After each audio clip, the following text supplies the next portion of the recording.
Hello everyone, welcome to Your Engineer YouTube channel. In last lecture of HTML and CSS course, we saw about row span and col span. In this lecture, we are going to know about two more attribute of table element, that is cell spacing and cell padding. So, in the last lecture, we saw that we created a table of the cast of Game of Thrones. But if you see this table, it doesn't look so aesthetic. Everything is so complicated, so congested with each other. So we want a little bit gap between the border and content. For that thing, we are going to use attribute called cell spacing or cell padding.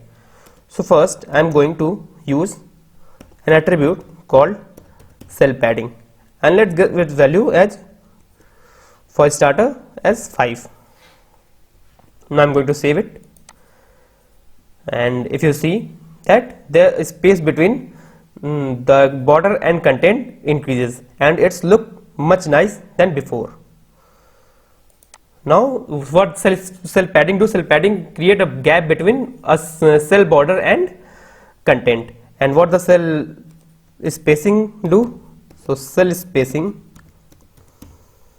is equal to, let's see, 5. Now save it. Now we can see what cell spacing do. Cell spacing create a space between two cells, two different cells. That is what cell spacing do.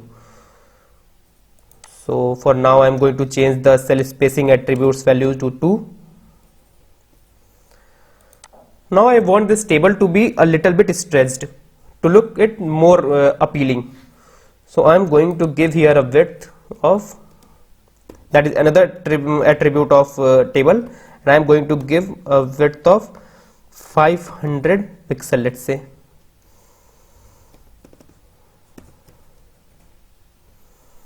Now I am saving it and let's see. Yeah, now your table will look something like this. Now after each and everything, there is one more thing we can give width. We can give width in percentage. So if I am giving here 50%, it will acquire the 50% of the screen space, and if I am going to give it 100%, it will acquire the 100% screen space. So that's how table thing work.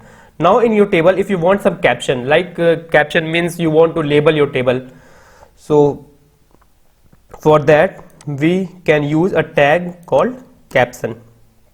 So here I am using a tag called caption, and in caption I am saying that characters of GOT. Now save it, and you can see there is a label of your table appeared here, that is characters of GOT.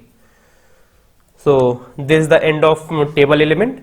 That's all for the table element. From next lecture we are going to see about list element, and then we are going to see about images, audio element and video element, and how we going to input that these all things in our web page. So stay tuned with us, like it, comment your question, share it as much as you can, and subscribe the Your Engineer channel. Thank you.